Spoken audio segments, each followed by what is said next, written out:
University of California Irvine के 2 atmospheric chemists पृथ्वी के वायुमंडल का अध्ययन कर रहे थे। मारियो मोलिना एक मैक्सिकन इमिग्रेंट थे, एक युवा लेजर केमिस्ट, और शर्वुड रोलैंड थे एक केमिकल किनेटिसिस्ट जो विभिन्न दशाओं में मॉलिक्यूल्स और गैसेस की गतिविधियों का अध्ययन करते थे। मोलिना एक साइंटिस्ट के तौर पर और निखरना चाहते थे। वो किसी ऐसे प्रोजेक्ट की तलाश में थे जो उन्हें उनके पहले वाले रिसर्च अनुभव से ज्यादा दूर ले जा सके। वो सोचते फ्रियोन मॉलिक्यूल्स के एयर कंडीशनर से लीक होने पर उनका क्या होता है।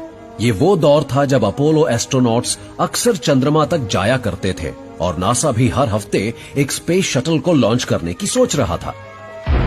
या रॉकेट फ्यूल के जलने से स्ट्रेटोस्फीयर यानी उस जगह को खतरा हो सकता था जहां पृथ्वी का वायुमंडल अंतरिक्ष के अंधेरे से मिलता था।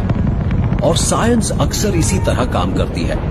आप किसी एक समस्या का हल निकालने की कोशिश करते हैं, लेकिन एक बिल्कुल ही अलग और अनजान दिशा में निकल जाते हैं। सच ये था कि शेविंग क्रीम और हेयर स्प्रे के ये जादुई कण यूं ही गायब नहीं हो रहे थे। दरअसल किसी को पता ही नहीं था कि अंतरिक्ष के छोर पर ये खरबों की तादाद में जमा होते जा रहे थे। मोलिना और रोलैंड को ये जानकर बहुत फिक्र हुई कि इन सीएफसीज ने उस सुरक्षा परत को पतला कर दिया था जो हमें सूर्य के नुकसानदेह अल्ट्रावायलेट रेडिएशन से बचाती है। स्थिति खराब होती जा रही थी। जब कोई अल्ट्रावायलेट लाइट किसी सीएफसी मॉलिक्यूल से टकराती है तो ये उससे क्लोरीन एटम छीन लेती है।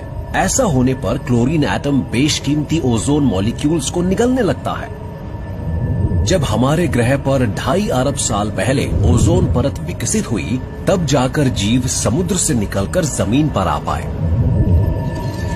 क्लोरीन का एक एटम 1 लाख ओजोन मॉलिक्यूल्स को बर्बाद कर सकता है। अगर साइंस के पूर्वानुमान लगाने में कामयाब होने के बाद भी हम उनके सच होने का इंतजार करते रहें, तो फिर ऐसी साइंस का क्या फायदा। रोलैंड और कसांड्रा के पास चर्चा के लिए बहुत कुछ रहा होगा। फिर कुछ अजीब हुआ। दुनिया भर के लोग एकजुट होने लगे।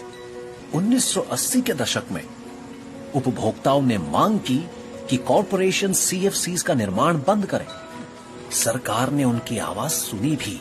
197 देशों में सीएफसीज पर रोक लगा दी गई। हमारी इस दुनिया में कुल मिलाकर इतने ही तो देश हैं। ओजोन परत तब से मोटी होती जा रही है।